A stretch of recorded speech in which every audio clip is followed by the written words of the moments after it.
নমস্কার, আপনারা দেখছেন স্বরূপ কথা। আমি স্বরূপ দত্ত এসেছি নতুন একটা এপিসোড নিয়ে। তবে এবার আর একা নয়, সে তো দেখতেই পাচ্ছেন। আমার সঙ্গে রয়েছে একজন। কে তিনি, তার পরিচয় করিয়ে দিই। আমরা পৃথিবীতে যখন কেউ একজন জন্মান, কিছু না কিছু করছেন, তার অস্তিত্ব আছে, অর্থাৎ তার কিছু পেশা থাকতে পারে, নেশা থাকতে পারে, তিনি কিছু একটা তো করেন। একেবারেই একটা মানুষ জীবনে কিছুই করেননি, গোটা জীবনটা কাটিয়ে দিয়েছেন এমন তো না। জীবনটাও তো বেঁচেছেন, তো কাউকে না কাউকে কিছু না কিছু করতেই হয়। এই যে এত ধরনের মানুষ হয় যারা সমাজে কিছু না কিছু করেন, আমি পার্সোনালি এক শ্রেণীর মানুষকে খুব পছন্দ করি। তারা শিল্পী, হয়তোবা আপনি। তো আমার সামনেও বসে আছেন একেবারে সাক্ষাৎ শিল্পী একজন, যিনি ছবি আঁকেন, ছবি আঁকিয়ে, আর তেমন একজন ছবি আঁকিয়ে যেমন আমরা অতীতে যে সমস্ত মানুষেরা খুব ভালো ছবি আঁকতেন আমরা তাদের মনে রেখেছি, বর্তমানে যারা খুব ভালো ছবি আঁকেন তাদেরকে মনে রাখি, আবার আগামী প্রজন্ম যার ছবি দেখে বাহবা দেবে, মনে করবে, মনে রাখবে, তেমনই একজন কমলেশ রায় আমার সঙ্গে রয়েছে। নমস্কার। নমস্কার। কমলেশ রায়কে আমরা পেয়েছি, দুর্দান্ত সব ছবি আঁকেন। ওনার কিছু ছবি আমরা এই ভিডিওতে দেখাবো, বহু তার জীবনের গল্প। তো সেই গল্পগুলোই শুরু থেকে শুরু করা যাক। কমলেশ, আপনাকে প্রথম প্রশ্ন, যে ছবি আঁকলেন, আজ আপনাকে যত মানুষ চেনে রাজ্যের বা বাইরে, তারা তো ছবি আঁকার জন্যই চেনে। তো এই ছবি আঁকার শুরুটা হলো কি করে আপনার? আসলে ছবি আঁকার শুরুটা আমার খুব ভালোভাবে শুরু হয়েছে। মানে আমি যখন স্কুলে পড়ি তখন আমাকে স্কুলের অঙ্কের খাতা দেওয়া হতো, সেই খাতাগুলোকে আমি ছবি এঁকে নষ্ট করতাম। এবং আমার মনে হতো ওটাই আমার কাজ। অঙ্ক ভালো লাগতো না, বা লেখাপড়ার থেকে আমার ছবি আঁকাটা বেশি ভালো লাগতো। তো তখনই বাবা বুঝতে পারেন যে ছবি আঁকাটাই হয়তো এর ভবিষ্যৎ হবে। সেই কারণে আমাকে ড্রয়িং এর টিচার দেওয়া হয় এবং আমি ছবি আঁকতে শুরু করি। সেখান থেকে আমার পথ চলা। এবং তারপরে স্কুল লাইফে যখন পড়াশোনা করছি, আস্তে আস্তে বড় হচ্ছি, সঙ্গে সঙ্গে ছবি আঁকাটাও চলছে। ছবি আঁকাটা আমি বন্ধ করিনি কখনোই। এবং সেই সময় আমার একটা ধারণা হয়ে গেছিল যে ছবি আঁকাটা নিয়ে একটা পড়াশোনা করা যায়, বা ছবি আঁকাটা নিয়ে বড় জায়গাতে যাওয়া যায়। ছবির ভাষা, ছবিটা একটা আলাদা ভাষা, সেই কনসেপ্টটা তো ছিল না, কিন্তু ছবি আঁকার মোটামুটি একটা ধারণা আমার ওই সময় হয়ে গেছিল। তারপরে আমি ছবি আঁকা শুরু করি। আমি কলকাতা গভর্নমেন্ট আর্ট কলেজে ছবি আঁকা নিয়ে গ্র্যাজুয়েশন কমপ্লিট করি এবং মাস্টার ডিগ্রি রবীন্দ্র ভারতীতে ছবি আঁকা নিয়েই করি। তারপরে আমার কমপ্লিট হওয়ার পরে এখন নিজেই ছবি আঁকি, এক্সিবিশন করি, এভাবেই চলছে। পরের প্রশ্ন, কমলেশ, আপনি এখন কি ধরনের ছবি আঁকেন? এটা বলা বড্ডই মুশকিল, কারণ কি ধরনের ছবি আঁকি, বিষয়টা ছবি আঁকাটা এই মুহূর্তে দাঁড়িয়ে, মানে 2021-এ দাঁড়িয়ে ছবি আঁকাটা আর ছবি আঁকা নেই। ছবি আঁকার যে ধরনটা সম্পূর্ণ বদলেছে। আমাদের পূর্ব গুরুরা যেভাবে ছবি আঁকতেন, তারা একটা গতানুগতিক ওয়েতে ছবি আঁকতেন, গতানুগতিক একটা মিডিয়ামে কাজ করতেন। এখন সম্পূর্ণ সেটা বদলে গিয়ে সেটা আর্ট ওয়ার্ক হয়ে গেছে। আমি বিশেষ করে পেন্সিল এবং পেপারের কাজ করি এবং অয়েল পেন্টিংও কিছু করি, অ্যাক্রিলিক পেন্টিং করি। আমার ছবি আঁকার সাবজেক্টটা হচ্ছে বিশেষ করে পোর্ট্রেট এবং বয়স্ক মানুষের পোর্ট্রেট, যেটাকে আমার ভালো লাগার বিষয়, সেটাকে আমি আঁকি এবং তার মধ্যে সেই ছবিটাকে আমি দেখানোর চেষ্টা করি। তার মধ্যে বিশেষ কিছু দিক আছে, কারণ একজন বয়স্ক মানুষ, আমার কাছে মনে হয় যে তিনি সমাজের অনেকটা বেশি জানেন, সমাজটাকে অনেকটা বেশি দেখেছেন। আসলে ছবি আঁকাটা তো একটা ভাষা, তো সেই মানুষটার মুখের মধ্যে যে অভিজ্ঞতাটা রয়েছে, লুকোনো অভিজ্ঞতা, সেটাই আমি স্টাডি করার চেষ্টা করি, সেটাই আমি আরো ভালোভাবে দেখার চেষ্টা করি যে আরো কিভাবে ছবি আঁকাটাকে ইমপ্রুভ করা যায় এবং মানসিকতার কিভাবে ডেভেলপমেন্ট করা যায়, সেটাই আমি চেষ্টা করি। আমি দেখছিলাম আপনার এই কয়েকটা কাজ, কাল বলে একটি ছবি বা দশরথ শেখ বলে একটি ছবি, তো এই ধরনের পোর্ট্রেট করার সময় আপনি বোধহয় মাস ছয়েক ওই ভদ্রলোক যার ছবি আপনি আঁকবেন, যার মুখাবয় আঁকবেন, তার পেছনে 6 মাস আপনি ঘুরে বেড়ান, তাকে রিসার্চ করেন, এগুলো করে বোধহয় কাজটা করেন। কি পুরো বিষয়টা কি? হ্যাঁ, আসলে বিষয়টা হচ্ছে যে আপনি বললেন যে আমি প্রথমেই বলে রাখি, দশরথ শেখ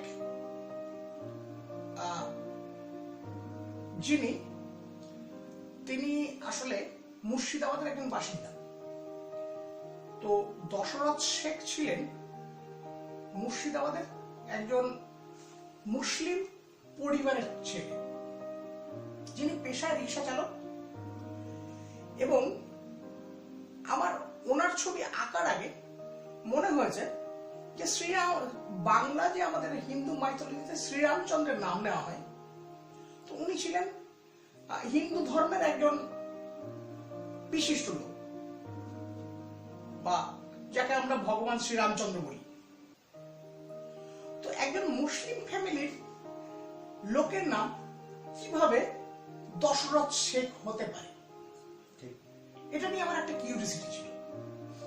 এবং এটার জন্য ওনার সঙ্গে আমি প্রায় 6 মাস বিভিন্নভাবে ওনার সঙ্গে কথা বলেছি, ওনার বাড়িতে থেকেছি, জেনেছি। তো তার সঙ্গে সঙ্গে আরেকটা বিষয় উঠে আসে যে দশরথ শেখ মানে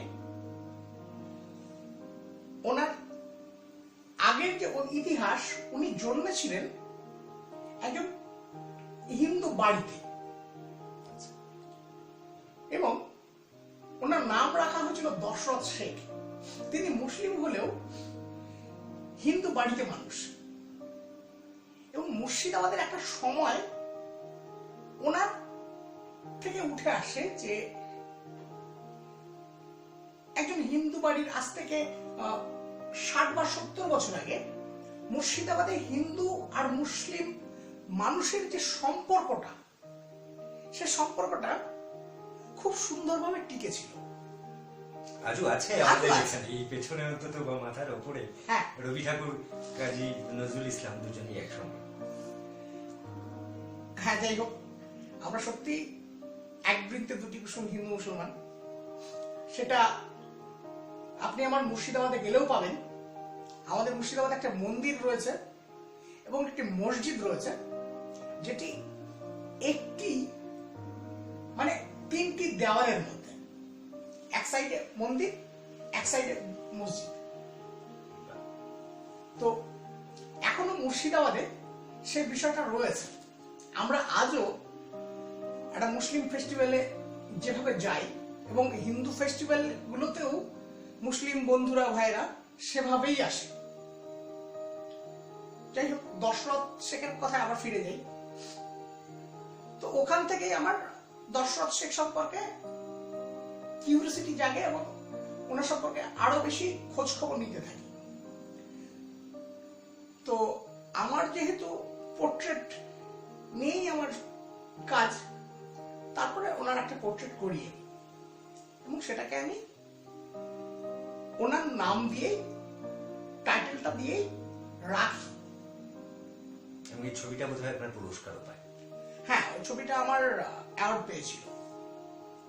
আমি আপনাকে পরে একটা প্রশ্ন করতে চাই যে এই করোনা শুরু হয়েছে ধরুন, তো একটা বছর চলে গেল, গোটা পৃথিবীটা থমকে গেল, আমাদের দেশেও বলতে দ্বিধা নেই, করোনার জন্য প্রত্যেকটা প্ল্যাটফর্মে প্রত্যেকটা পেশার মানুষ আর্থিকভাবে আগে যে জায়গায় ছিল তার থেকে খানিকটা পিছিয়ে গেছে। তো আপনি একজন শিল্পী মানুষ, ছবি আঁকিয়ে, আমাদের রাজ্যটায় প্রচুর ছবি আঁকিয়ে আছেন, শিল্পীরা আছেন, তারা যে এমনি সময়ও মারাত্মক প্রচুর অর্থ কামিয়ে থাকেন এমনটা আমরা খুব একটা শুনি না। তো যে যেটাই কামান সেটাও তো বোধহয় একটু কমেছে। তো এই করোনা অতিমারির পর একজন ছবি আঁকিয়ে বা শিল্পী হিসেবে আপনাদের রোজগারের জায়গাটা কেমন বা কি হতে চলেছে, কি বলছেন? বিশেষ করে করোনা মহামারীতে তো আমরা জর্জরিতই। প্রায় 1 বছর আমাদের করোনা মহামারী যেভাবে আমাদের অনেকগুলো রাস্তা বন্ধ করেছে, ঠিক তেমনি একদিকে দেখতে গেলে যে পরিবেশের জন্য হয়তো কিছুটা এটা মঙ্গলজনক হলেও হতে পারে। আমার মনে হয় এটা হয়েছেও, কারণ দিল্লির পলিউশন কমেছে, কলকাতার পলিউশন কমেছে, নদীর জলগুলো অনেক পরিষ্কার হয়েছে। আমার মনে হয় যে মানুষ বেঁচে থাকার আগে প্রকৃতি বাঁচানো প্রয়োজন। প্রকৃতিকে যদি না বাঁচাতে পারি তাহলে আমরা নিজেরাই বাঁচতে পারবো না। এবার আসি, আর্থিক ক্ষতি তো অবশ্যই হয়েছে, প্রত্যেকের আর্থিক ক্ষতি হয়েছে। অন্যান্যদের বিষয়ে আমি বলতে যাব না, এই কারণেই যাব না, তাদের বিষয়টা আমার অতটা গভীরে জানা নেই। আমি আমার এবং শিল্প সমাজের যে সমস্ত বন্ধু ভাই তাদের সম্পর্কে আমি বলতে পারি যে তাদের শিল্প, যারা ছবিটা আঁকছেন এই মুহূর্তে দাঁড়িয়ে, তারা কেউ ছবি আঁকছেন পয়সা ইনকামের জন্য, এবং কেউ আঁকছেন ছবিটা এঁকে ইনকামও করবেন, প্লাস ছবিটা এঁকে তারা নামটাও অর্জন করবেন। তারা সমাজে একজন স্বীকৃত শিল্পী হিসেবে জায়গা পাবে। আবার কেউ কেউ আঁকছেন ছবিটা শুধুমাত্র তাদের ভালো লাগা নিয়ে। অর্থটা তো আমাদের একটা জায়গা, যে জায়গাটা আমাদের অনেকটাই আটকে দেয় এই মুহূর্তে দাঁড়িয়ে। শিল্পীদের জন্য সেটা হয়েছে, যারা এটাই পেশা করে নিয়েছেন তাদের জন্য অনেকটাই বিষয়টা ক্ষতিকর হয়েছে। কিন্তু যারা ছবিটা আঁকছেন শুধুমাত্র পয়সাটা ইনকাম করবেন না, তাদের ক্ষেত্রে একটা লাভ হয়েছে। তারা এই সময়টাকে খুব সুন্দরভাবে কাজে লাগিয়ে তারা ছবিটা আঁকার অনেকটা সময় পেয়ে গেছে। এবং আপনি বোধহয় এই দলের লোক। দেখুন, এভাবে বললে হয়তো মিথ্যেই বলা হবে। আর্থিক সহযোগিতা তো অবশ্যই প্রয়োজন, এবং আমরা এই দলের লোক এভাবে বলতে পারি না। আমরা তো মানুষ, আমাদেরও তো চাহিদা রয়েছে। চাহিদাটা পূরণ হয়তো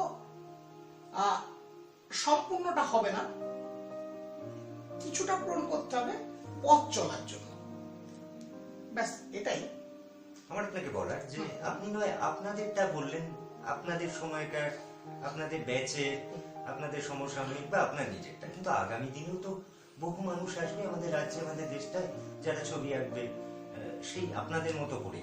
তো যারা আসতে চলেছে আগামী দিনে, তাদের উদ্দেশ্যে কি বার্তা, যে এই বাংলায়, এই দেশটায় ছবি এঁকেই তারা তাদের জীবনটা, শুধু খুব ভালো ছবি আঁকেন এটুকু বললেই তো জীবন চলে না। তো তারা কিভাবে আসবে, কিভাবে কি করতে পারবে জীবনে ভবিষ্যতের শিল্পীরা? আসলে ছবি আঁকাটা একটা আবেগের জায়গা। এখানে বিষয়টা ওভাবে বলাটা সত্যিই মুশকিল, কারণ আজকে আমরা দাঁড়িয়ে যা দেখি, একটা বাচ্চাকে তার বাড়ির গার্জিয়ানরা ছবি আঁকাতে পাঠাচ্ছে, ছবি আঁকছে, সে মাধ্যমিক দেবে বা ক্লাস 9-এ পড়ছে বা উচ্চ মাধ্যমিক দেবে, এরকম সময়ে তারা বলছে যে না, আর ছেলে ছবি আঁকবে না বা আমার মেয়ে আর ছবি আঁকবে না।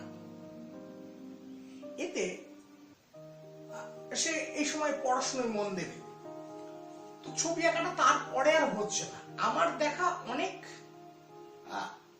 বাচ্চা রয়েছে যারা এখন পড়াশোনা করে বড় হয়েছে, তারা ছবিটা আর আঁকে না, তারা ছবি আঁকাটা ভুলে গেছে। ভুলে গেছে মিন্স ছবিটা তারা আঁকছে না। আসলে ছবি আঁকাটা তো খিদে একটা, সেটা আপনাকে আমি বিশেষ করে বলবো যে ভালো লাগা আর ভালোবাসা। তো আমার ভালো লাগাতে আজকে একটা জিনিস ভালো লাগে, কালকে সেটা ধুলো পড়তে পারে। আর আমি ভালোবাসি কোনো একটা জিনিসে, সেই জিনিসটা ধুলো পড়বে না, ধুলো পড়বে তখনই আমি মুছে পরিষ্কার করবো, ওটা চকচকেই থাকবে। হ্যাঁ, অনেক বাধা বিঘ্ন আসবে, ভালোবাসাতে তো আসে, অভিমান তো হয়, সেটা আবার ঠিকও হয়ে যায় সময়। আমি শুনেছি আপনার বাবাও চাকরি বাকরি পেশার সঙ্গে রয়েছিলেন, আপনার দাদাও বোধহয় ডাক্তার, সেখানে আপনি একজন ছবি আঁকি। তো এই জায়গা থেকে কখনো যদি পেছনের দিকে তাকান, ফিরে যান ছোটবেলাটায়, কি মনে হয় যেটাকে পেশা ভাবলেন, যে নেশার পেছনে পাগলের মতো ছুটলেন, ঠিক জায়গায় ছুটলেন নাকি যদি শুধরে নেওয়া যেত, কি ভাবনা? আসলে একটা রাস্তায় চলতে গেলে তো রাস্তার সবটাই খুব সুন্দর হবে এমন বিষয় নয়। আর রাস্তায় যখন আমরা অনেকটা চলি, তারপরে শরীর মন দুটোই ক্লান্ত হয়। কখনো মনে হয় ওই ভালো রাস্তাটাই ভালো ছিল, ভালো রাস্তায় কমফোর্টেবল হেঁটেছিলাম, কিন্তু রাস্তাটা হেঁটে যেতে গেলে যদি ঠিকভাবে হাঁটা যায়, এটা মাথায় নিয়েই চলতে হবে পূর্বের অভিজ্ঞতা থেকে, পেছনে ফেরা সত্যি কোনো রাস্তা নেই। এবং সবসময় আমি ভালো রাস্তা পাবো এরকম কোনো বিষয় নেই। রাস্তাটা কখনো কঠিন হবে, কখনো সোজা হবে, কখনো বেঁকে যাবে, কখনো চড়াই হবে, কখনো উঁচাই হবে, সবটুকু নিয়েই আমাদের চলতে হবে। চলাটা বন্ধ করলে তো আমরা থেমে গেলাম। তো এই কথায় রবীন্দ্রনাথ ঠাকুরের একটা কথা মনে পড়ে যায়, যে নদী হারায় স্রোত চলিতে না পারে, অজস্র শৈবাল দাম বাঁধে আসে তারে। যে জাতি জীবন হারা, অচল অসার, পদে পদে বাঁধে তারে জীর্ণ লোকাচার। যাই হোক, চলতে হবে, চলাটা বন্ধ করা যাবে না। একটু অন্যরকম প্রসঙ্গে আসে, আমি বুঝতে পেরেছি যে আপনি চলবেন এবং আপনাকে শুভেচ্ছা, অভিনন্দন, প্রার্থনা সবকিছুই যে আপনার চলার পথ মসৃণ হোক। এবার জিজ্ঞাসা যে আমরা এই রাজ্যের মানুষ, আর 2021 জানুয়ারি মাসের শেষ পর্যায়ে এসে অন্তত এটুকু তো একটা বার হলেও মাথায় আসছে যে আর কটা দিন বাদে এই রাজ্যে বিধানসভা নির্বাচন হয়। যে শাসক দল গত 10 বছর ধরে রাজ্যে সরকারে আছে, অর্থাৎ মমতা বন্দ্যোপাধ্যায় আমাদের মুখ্যমন্ত্রী, তিনিই থাকবেন, অথবা এমনটা হতে পারে যে অন্য কোনো দল আমাদের রাজ্যটায় সরকারে আসবে, তারা শাসন করবে। তো আপনি তো একজন শিল্পী এবং সরকারের প্রতি শিল্পী হিসেবে বা শিল্পী ফ্র্যাটার্নিটির হয়ে আপনার কোনো চাহিদা, কোনো অনুরোধ, কোনো দাবি সরকারের কাছে করতে চান? যদি পুরনো সরকারই বহাল থাকে অথবা নতুন কোনো দল সরকারে আসে, কোনো চাহিদা শিল্পীদের জন্য, ছবি আঁকিয়াদের জন্য? দেখুন, বিষয়টা হচ্ছে যে এই মুহূর্তে দাঁড়িয়ে যারা ছবি আঁকছি আমরা, তাদের আর্থিক একটা জায়গা দরকার।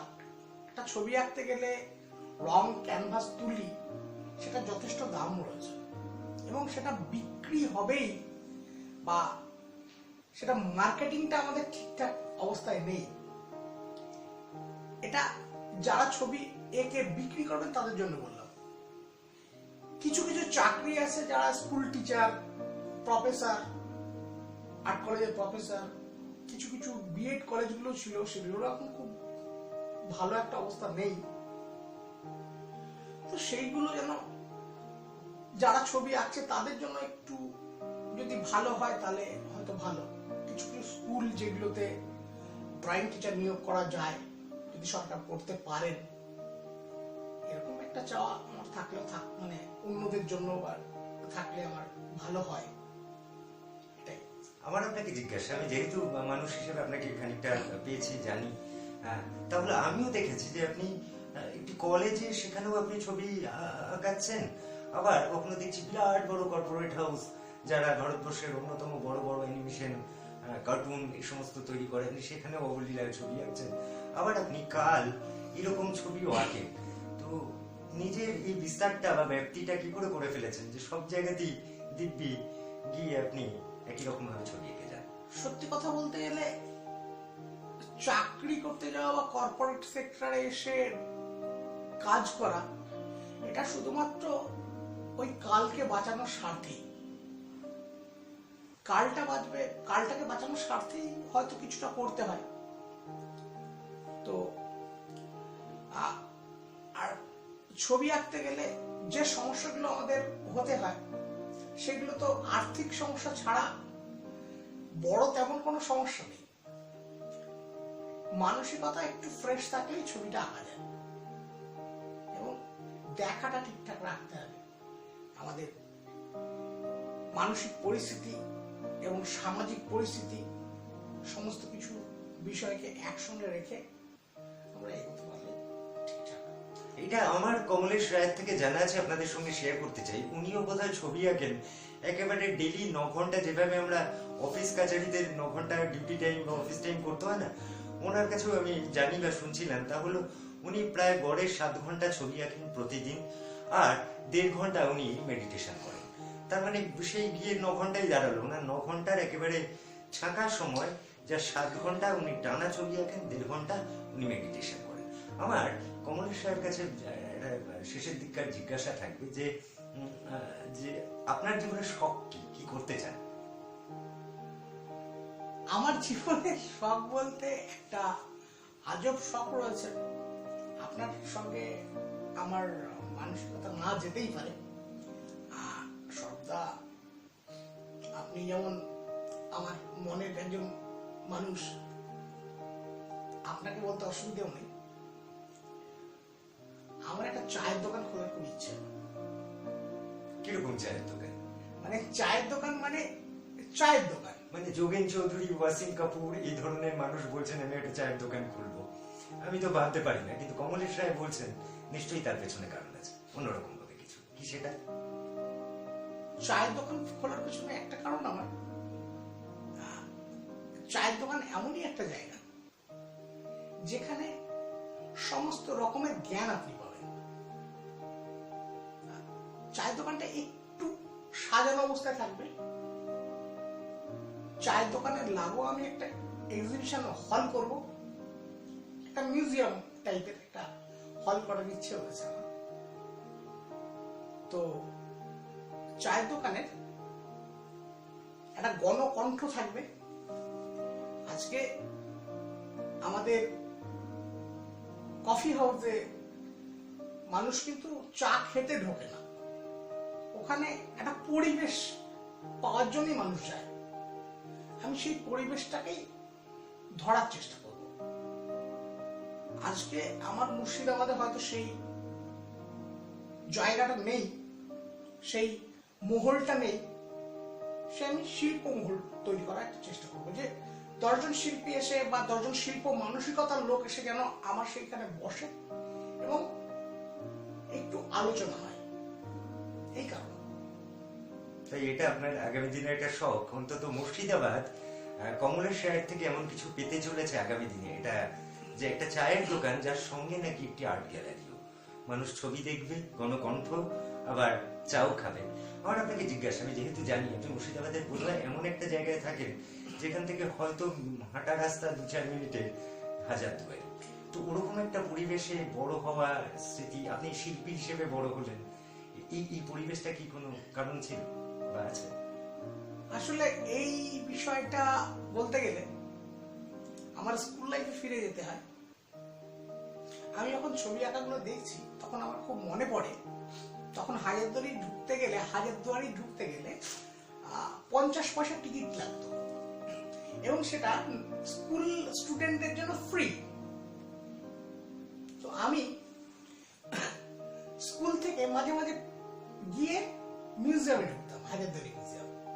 এবং আপনাকে বলে রাখি, মুর্শিদাবাদ স্কুল অফ টাইম বলে একটা সময় ছিল, যে সময় দিল্লির আমাদের ঔরঙ্গজেব যখন ওনার সমস্ত কিছু ভেঙে দেন, তখন ওখান থেকে বেরিয়ে এসে একটা গোষ্ঠী এসে মুর্শিদাবাদ স্কুল অফ পেন্টিং বলে একটা সময় ছিল, যে সময় মুর্শিদাবাদে অনেক বড় বড় শিল্পীরা, ওয়েস্টার্ন শিল্পীরা ছবি এঁকেছে এবং সেই ছবিগুলো এক্সিবিট করা আছে আমাদের হাজারদুয়ারিতে। সবগুলো হয়তো নেই, তো সেই ছবিগুলোর মধ্যে যে সমস্ত ছবিগুলো, যে সমস্ত পোর্ট্রেটগুলো, সেগুলো আমি বহুবার দেখেছি এবং সেই ছবির মধ্যে যে অনুভূতি, যে ভালো লাগা, প্রতিদিন দেখেও যেন সেই আশ মেটে না। এখনো হয়তো সময় পাই না, কিন্তু এখনো দেখতে ইচ্ছে করে।